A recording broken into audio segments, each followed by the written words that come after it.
Wait, we can watch this while I do this. Fuck. A lot of people asked me to comment on President Zelensky's meeting with President Trump on Friday, February 28th, 2025 at the White House. Look, right now I'm sick. I went to urgent care yesterday. They said it's not the flu and it's not COVID. I'm stuffy, I've been coughing, I have a fever, so maybe I have some advanced genetically engineered Romanian freaking rhinovirus that I brought back to me from Europe. Right now I feel like I've been run over by a dump truck. And the fact is that my latest novel, The Last Republic, is on deadline. It has to get sent to the editor, so I need to get that done. So I'm going to make this quick because I need to get back in bed and die. I titled this video, Are We the Baddies?, after a sketch from that British show, That Michael and Webb Look. Our caps. The badges on our caps. They've got skulls on them. Are we the baddies? This comes at an interesting time because I was just in Poland and Romania visiting NATO sites and talking with NATO members. One of the sites that I visited was JTEC, or the Joint Analysis and Education Center. Or Joint Analysis Training and Education Center, sorry, I'm still messed up. It is basically a schoolhouse that's founded by NATO, administered by Poland, and run by Ukraine. The whole idea is that Ukraine has learned a lot over the last 3 years from their war with Russia, and their instructors come to Poland to help teach NATO members what they've learned, things about drone warfare, robotics, unmanned systems. It's a really neat school. It's a great idea for a school, and NATO is learning a lot from these Ukrainian instructors. Sorry. While I was in Poland, I attended an exercise where I watched dudes in ghillie suits attack a trench line. And that seemed to me like one of the stupidest ideas I've ever heard. Like, why are you wearing some hot-ass ghillie suit to attack a trench line? But what the Ukrainians have found is that wearing a ghillie suit not only breaks up your outline while you're moving across the field to hit the trench, it also lowers your thermal profile, so it makes it harder for drones to spot you. And that's something that Ukraine learned the hard way, and that they're sharing with us now that they have this school, this JTEC. Ukraine never really asked for anything more than weapons and ammunition. They have tested their flesh against metal in order to remain free from the yoke of authoritarianism. And at one point during the White House conversation yesterday, Vice President J.D. Vance asked if President Zelensky had ever thanked the U.S. for our help. And yes, Ukraine has said thank you. They helped found JTEC. And it's where we get to learn all of Ukraine's lessons to see how we can apply them to the next war. Just to be clear, they wanted like a personal thank you, a groveling is what they were looking for. So not only have they thanked us, they paid us in information. Also, every time Ukraine fires a Patriot missile, that data is going back to the U.S. So we've learned a lot on how to do air defense from incoming theater ballistic missiles just from that. The funny thing is that while this conversation in the White House is going on, I believe while the meeting was taking place, there's a funeral in Ukraine for a young American, a former Marine who went to Ukraine to volunteer, and he lost his life in the fighting. His name was Ethan Hurtwreck. This is how Ukraine says thank you. The real winner in this whole exchange was Russia, who seriously can't believe its luck. I mean, when you are handing content wins to RT, formerly known as Russia Today, you probably need to reevaluate your strategy, right? Kind of the scary thing for me was that my Newsmax colleague, Carl Higbee, posted on Twitter after the exchange saying, America is so back. And while I respect Carl Higbee, I think it's a rather short-sighted view. Mainly because if America is taking the side of Russia in a conflict, it calls into question all American aid. If America could hold back weapon systems because the president feels slighted or snubbed, or the president, the person the president's speaking to isn't doing what he wants him to do, that could put many weapons programs in danger, such as our sale of the F-35 to India. And you know, He's dying. It's all over, boys. the world will be a better, safer place if India has American weapon systems and with India operating the F-35. But why buy the F-35 from America if just saying the wrong thing to the president could get him to cut off your supply of parts? And I think that's the real takeaway from this interaction. If I were Australia, who just agreed to buy 3 Virginia-class submarines from the U.S. instead of buying some of France's submarines, I would seriously start taking a look at France's submarines again. I mean, yes, ours are quieter, but they come with a fondue machine. You know, I wouldn't want to risk a major defense platform on the whims of a man who was looking for what he called good television, right? You know, one of the things that President Trump said to President Zelensky was, "You're not winning this." And for almost 3 years, I have said there is no win. There is lose and there is lose more. Russia isn't going to win and Ukraine isn't going to win. Russia literally can't win because the day the war ends is the day their economy collapses.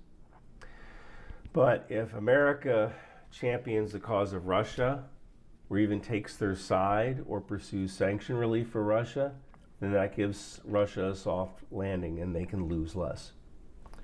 And that's about as close to a win as they're going to get. I think the only way Russia can lose less is if America supports Russia. America is supposed to stand for freedom and democracy, not good television. And the people of Ukraine have made it clear that they do not want to live under the control of Russia. And yet we just handed Russia a victory essentially for free. Which begs the question, are we the baddies? If you want to help pay for my funeral expenses, grab the wind machine from Amazon or from Audible. It'll still help keep you busy until The Last Republic comes out. Also grab one of my Rock Out with Your Chalk Out aerosol shirts from Bunker Branding. Thank you for watching. I'm going to go die now. Rip. Wow. One of the challenges for the next few years is we have to convince the American public, because the administration, it doesn't matter anymore. So like somebody linked this in chat. Norwegian fuel supplier cuts off U.S. Navy, urges others to join. Haltback Bunkers. Haltbach Bunkers, a major Norwegian fuel company, has stopped refueling U.S. Navy vessels and is urging European firms to do the same. Like for the current admin, this is just a win, because it means, oh, cool, well, we're just not going to waste money sending our Navy anywhere. We're not going to send them anywhere, and that's fine. But I think you just have to give a bunch of W's to the current administration, and then you have to hope that the American people don't want America to just fully withdraw from the entire world stage. He disrespected the United States of America and its cherished Oval Office. He can come back when he's ready for peace. And they shot a fucking video? Why does Trump want to increase defense spending when he's pursuing detent?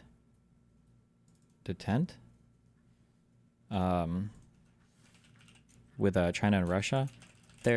I don't know. You're not asking the right, or you're not oriented in the right direction. I don't think there's like a coherent thing. I think we just like say things and then we'll do things. Like they want to cut the Pentagon because smaller budget good, but they want to boost the military because big military good. Even though these things are contradictory, it doesn't matter. At the end of the day, it's not about like what is real or what exists in reality. It's just kind of like saying the things that make people feel good in the moment, and then you just move on to the next thing. So I think that it's probably detente. It's probably a waste of time trying to appeal to the current administration, and you just have to appeal, I guess, to the American people, hopefully. You only need like a few percentage points of people to make the party unviable, right? The Republican Party, that's all you have to do. You don't have to like convince like 50% of them, so.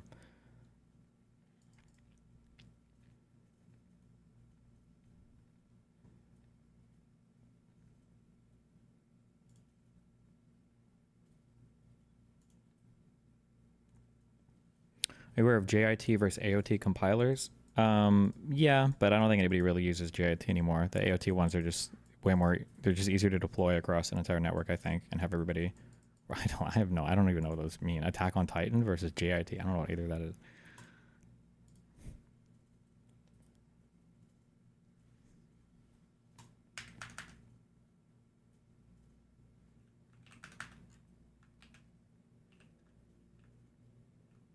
Just in time versus ahead of time. Okay. But convincing the general public means going against all news everywhere at this point. True. We need state governors to step the fuck up. Where's Gavin Newsom? Yeah, I don't know, man. There's a lot of like big things that have to change, and I just don't see. I don't even know if the will to change some of these things exists, so it's hard. Like, I think that Democrats, but like this is so hard because they love this messaging so much, or at least the ones that I see are the progressive. The Democrats need to drop all the weird shit about like the billionaires and the donors. Like, it's not time to cut potential funders out of the party that might align with you in interests. Like, this is so stupid, the fixation on that. And the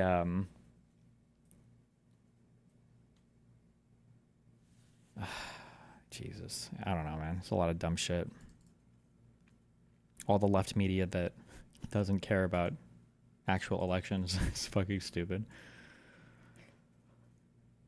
The silence from past presidents is the worst. It makes it seem way more normalized. Past presidents typically don't speak on current things. I believe, did Bush not support Trump in 2016 or was it 2020? And that was considered, I think, a pretty big deal that he said that. Like, I think past presidents just typically aren't involved in current politics. It's just like a norm, basically. But I mean, yeah, they should be now for sure.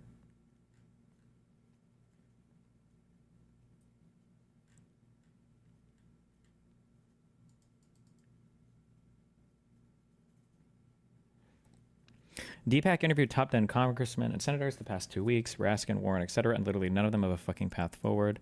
I like the Raskin guy. I don't know if he's like a good politician or whatever. I mean, he wins elections, but I just like him because he seems like he knows his shit. But nobody cares about that anymore, so.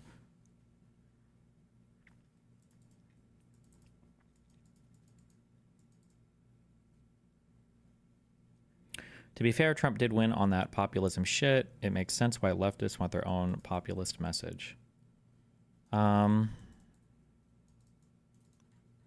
Maybe a little. I don't know why the right is more, but it's more than just the populism though. It's all the crazy shit on top of it. Leftists have much better propaganda than center-left liberals, and they can harness populism much like Trump does. Yeah, but they don't like. It doesn't translate electorally, like anywhere.